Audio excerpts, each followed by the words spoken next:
Hello भाई नमस्कार। Third grade भर्ती में जो विवादित प्रश्न को लेकर के माननीय हाईकोर्ट उच्च न्यायालय में जो याचिकाएं दायर हो रही हैं, इससे संबंधित स्टूडेंट्स के काफी कॉल मैसेज बार बार कर रहे हैं कि कौन कौन से प्रश्न हैं जिन पर हम याचिका दायर करवा सकते हैं, चाहे वो लेवल फर्स्ट हो चाहे वो लेवल सेकंड हो। सबसे पहले मैं बात करता हूं लेवल प्रथम की। इसके अंतर्गत जो मास्टर पेपर था उसके अकॉर्डिंग में कुछ पीडीएफ ये बनाई है, आप देख सकते हो। इसमें पहला क्वेश्चन आता है कि पुस्तकालय को डिजिटल रूप में रखना। साथियों, ये क्वेश्चन के ऊपर काफी याचिकाएं दायर हो रही हैं और काफी स्टूडेंटों ने लगाया है, क्योंकि ये प्रश्न क्या कर दिया गया था, डिलीट कर दिया गया था। लेकिन प्रारंभिक में जो आंसर माना था इसका डिजिटल पुस्तकालय माना था। अगर क्वेश्चन की बात करता हूं मैं, ये ऐसे बालक जो अनुसूचित जाति, इसका क्रमांक है 55 नंबर। ऐसे बालक जो अनुसूचित जाति और जनजाति में अथवा सामाजिक शैक्षिक पिछड़े वर्ग से संबंधित उन्हें परिभाषित किया गया है। तो साथियों, इसका राइट आंसर था एल आवान्वित सुविधा समूह, इसका राइट आंसर था। लेकिन इसको भी क्या कर दिया गया है, डिलीट कर दिया गया है। लेकिन अब कुछ स्टूडेंटों का यह मानना रहेगा, सर हम कहां संपर्क करें और किस एडवोकेट के पास याचिका दायर करवाएं। तो मैं साथियों, मैं जो नंबर बता रहा हूं इस पर एक बार कॉल कर लें और कुछ नंबर्स में आपको पिन भी करवा दूंगा। और एडवोकेट अरविंद कुमार शर्मा जी, जो सीनियर एडवोकेट, और आनंद कुमार शर्मा जी, इनके पास याचिका दायर। और कहाँ संपर्क, तो मोबाइल नंबर है 63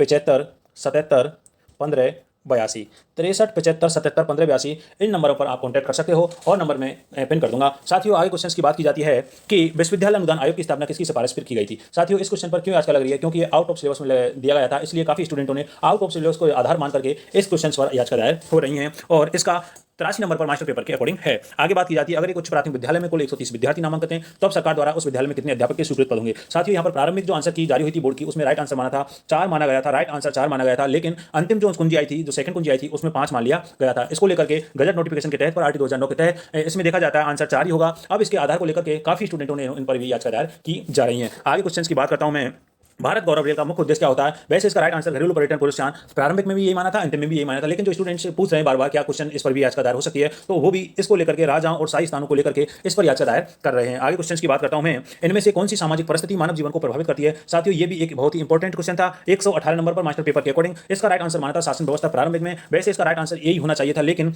अब अंतिम कुंजी आई थी, धार्मिक स्थान मान लिया गया था। काफी स्टूडेंट्स एक विवादित प्रश्न है, इसको लेकर के शासन व्यवस्था को लेकर के लगातार इस पर याचिका दायर कर रहे हैं। तो साथियों, अगर कहीं ना कहीं आप 1 नंबर 2 नंबर से रह जाते हो तो आप एक बार याचिका दायर जरूर करवाएं। आगे बात की जाती है, यद्यपि विज्ञान शिक्षक किसी भी प्रकरण को सीधा नहीं समझा जाता है, इस क्वेश्चन को लेकर भी काफी याचिकाएं लग रही हैं। पहले माना था सहजकर्ता एवं अभिप्रेरक, लेकिन अब माना है मार्गदर्शक एवं अनुदेशक। आगे क्वेश्चन की बात की जाती है, स्पीच वाला मोस्ट। वैसे अगर देखा जाता है तो इसमें पहले जो स्टूडेंटों ने जो आंसर लगाया था, लिस्टिंग स्पीकिंग लगाया था, स्टूडेंट ने लिस्टिंग स्पीकिंग, इसको लेकर के याचिका दायर हो रही है। लेकिन इसका राइट आंसर प्रारंभिक में और अंतिम में रीडिंग राइटिंग ही माना था, क्योंकि इसमें मस्ट प्रेशर दे रखा था, इसी कारण इसका राइट आंसर रीडिंग राइटिंग माना है। लेकिन स्टूडेंट्स इस पर भी काफी लगा रहे हैं। आगे बात की जाती है, विवादित प्रश्न, बहुत ही विवादित प्रश्न, आपत्ति भी सबसे ज्यादा लगी थी, लेकिन इसका निष्कर्ष कुछ भी नहीं लिख रहा था। लेकिन इसका राइट आंसर मान लिया था एथलेटिक्स मान लिया था, प्रारंभिक में भी माना था और अंतिम में भी एथलेटिक्स माना। लेकिन लोगों का मानना है कि निशानेबाजी इसका राइट आंसर होना चाहिए था। कुछ ऑथेंटिक प्रूफ भी दे रखे हैं, उसमें निशानेबाजी दे रखा है, या फिर इस प्रश्न को डिलीट किया जाए, इस संबंध में याचिकाएं दायर हो रही हैं। आगे बात की जाती है, एक इंग्लिश का क्वेश्चन है, इसको भी क्वेश्चन को डिलीट किया गया था, इस क्वेश्चन को भी डिलीट किया गया था इंग्लिश को लेकर के, आप देख सकते हो 113 नंबर पर है।